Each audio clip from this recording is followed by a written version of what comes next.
नमस्कार, मैं हूं अंकुर और आप देख रहे हैं सत्यहिंदी.com। सत्य हिंदी का ऐप डाउनलोड करने के लिए डिस्क्रिप्शन में जाइए, वहां पे आपको एक लिंक मिलेगा जहां से आप ऐप डाउनलोड कर सकते हैं। अब एक नजर डाल लेते हैं अब तक की सुर्खियों पर। कृषि कानूनों के विरोध में जारी आंदोलन के बीच बीजेपी लगातार इन कानूनों के फायदे बताने के लिए ताकत झोंक रही है। वो ऐसे किसानों को भी लामबंद कर रही है जो इन कानूनों का समर्थन करें।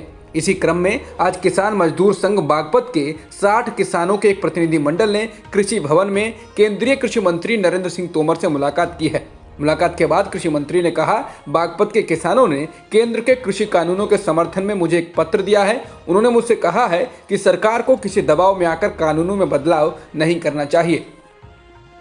हरियाणा के जींद जिले के उचाना में किसानों ने उप मुख्यमंत्री दुष्यंत चौटाला के आने से पहले बनाए गए हेलीपैड को फावड़े से खोद डाला। इतना ही नहीं, किसानों ने दुष्यंत चौटाला गो बैक के नारे भी लगाए। दरअसल दुष्यंत चौटाला के हेलीकॉप्टर को आज इस हेलीपैड पर लैंड करना था। किसानों के विरोध को देखते हुए दुष्यंत चौटाला का दौरा रद्द कर दिया गया। किसानों का कहना है कि जब तक दुष्यंत चौटाला किसानों का समर्थन नहीं करते तब तक उन्हें इस क्षेत्र में घुसने नहीं दिया जाएगा। बता दें, इससे पहले हरियाणा के सीएम खट्टर के अंबाला दौरे पर किसानों ने काले झंडे दिखाए थे और उनके रास्ते को रोकने की कोशिश की थी, जिसके बाद अब 13 किसानों के खिलाफ हत्या करने के प्रयास में कई मामले दर्ज कर लिए गए हैं। हरियाणा के उप मुख्यमंत्री दुष्यंत चौटाला पर किसानों की ओर से लगातार दबाव बढ़ रहा है, जिसके बाद उन्होंने कहा है कि नए कृषि कानूनों में कई संशोधनों की जरूरत है। उन्होंने प्रदर्शनकारी किसानों से ठोस सुझाव देने के लिए भी कहा है। हालांकि किसान संशोधन नहीं चाह रहे हैं, बल्कि कानूनों को रद्द करने की बात कर रहे हैं। कृषि कानूनों के मसले पर कांग्रेस के पूर्व अध्यक्ष राहुल गांधी ने गुरुवार को राष्ट्रपति रामनाथ कोविंद से मुलाकात की है। उनके साथ वरिष्ठ नेता गुलाम नबी आजाद और अधीर रंजन चौधरी भी मौजूद रहे। पहली योजना थी कि राहुल विजय चौक से राष्ट्रपति भवन तक विरोध मार्च निकालेंगे और इसमें कांग्रेस के तमाम नेता और सांसद शामिल होंगे, लेकिन पुलिस ने कोरोना के चलते धारा 144 लागू होने का हवाला देते हुए मार्च निकालने की इजाज़त नहीं दी। मार्च निकालने की कोशिश के दौरान पुलिस ने कांग्रेस महासचिव प्रियंका गांधी वाड्रा समेत कई नेताओं को हिरासत में ले लिया।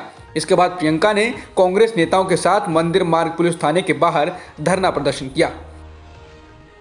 राष्ट्रपति रामनाथ कोविंद से मुलाकात के बाद राहुल गांधी ने पत्रकारों से बात करते हुए कहा, राष्ट्रपति से हमने कहा कि ये जो कानून बनाए गए हैं ये किसान विरोधी हैं और इनसे किसानों मजदूरों का नुकसान होने वाला है। मैं प्रधानमंत्री से कहना चाहता हूं कि किसान हटेगा नहीं। प्रधानमंत्री को ये नहीं सोचना चाहिए कि किसान मजदूर घर चले जाएंगे। उन्होंने कहा, मैं एडवांस में चीज बोल देता हूं। मैंने कोरोना के बारे में बोला था कि नुकसान होने जा रहा है, उस समय किसी ने बात नहीं सुनी। आज मैं फिर से बोल रहा हूं, किसान मजदूर के सामने कोई भी शक्ति खड़ी नहीं हो सकती। राष्ट्रपति रामनाथ कोविंद से मुलाकात के बाद राहुल गांधी ने पत्रकारों से कहा कि चीन ने भारत की हजारों किलोमीटर की जमीन छीन ली है और प्रधानमंत्री मोदी उसके बारे में क्यों नहीं कुछ कहते हैं। उन्होंने कहा कि एक तरफ आप सिस्टम को तोड़ रहे हो, किसान मजदूर को मार रहे हो और बाहर से ताकतें देख रही हैं और कह रही हैं कि नरेंद्र मोदी हिंदुस्तान को कमजोर कर रहे हैं, उनके लिए अच्छे अवसर बन रहे हैं। कांग्रेस नेता राहुल गांधी ने कहा कि भारत में लोकतंत्र नहीं बचा है, अब बस वो कल्पनाओं में बचा है, वास्तविकता में ऐसा कुछ नहीं है। राहुल ने कहा, जो भी नरेंद्र मोदी के खिलाफ खड़े होते हैं वो उनको आतंकवादी बता देते हैं। अगर कल को मोहन भागवत भी पीएम मोदी के खिलाफ खड़े होंगे तो ये उनको भी आतंकवादी बता देंगे। कृषि मंत्री नरेंद्र सिंह तोमर ने राहुल गांधी पर हमला बोलते हुए कहा है कि राहुल गांधी को कांग्रेस भी गंभीरता से नहीं लेती है, देश का तो सवाल ही नहीं उठता। उन्होंने कहा कि अगर राहुल गांधी इतने ही चिंतित हैं तो उन्हें किसानों के लिए कुछ करना चाहिए था जब उनकी सरकार सत्ता में थी। कांग्रेस हमेशा किसान विरोधी रही है।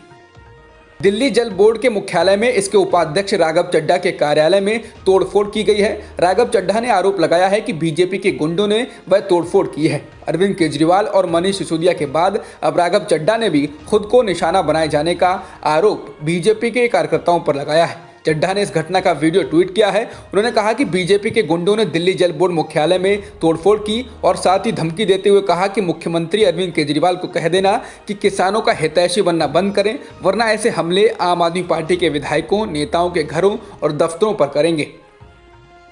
पश्चिम बंगाल में कांग्रेस आगामी चुनाव वाम दलों के साथ मिलकर लड़ेगी। गुरुवार को पश्चिम बंगाल में कांग्रेस के राज्य अध्यक्ष अधीर रंजन चौधरी ने इसका ऐलान किया है। चौधरी ने ट्वीट कर कहा कि आज कांग्रेस आलाकमान ने पश्चिम बंगाल में वाम दलों के साथ चुनाव के लिए गठबंधन की औपचारिक मंजूरी दे दी है। बता दें, साल 2016 में पश्चिम बंगाल विधानसभा चुनाव के लिए कांग्रेस और सीपीआईएम में सीटों के बंटवारे पर सहमति नहीं बन पाई थी।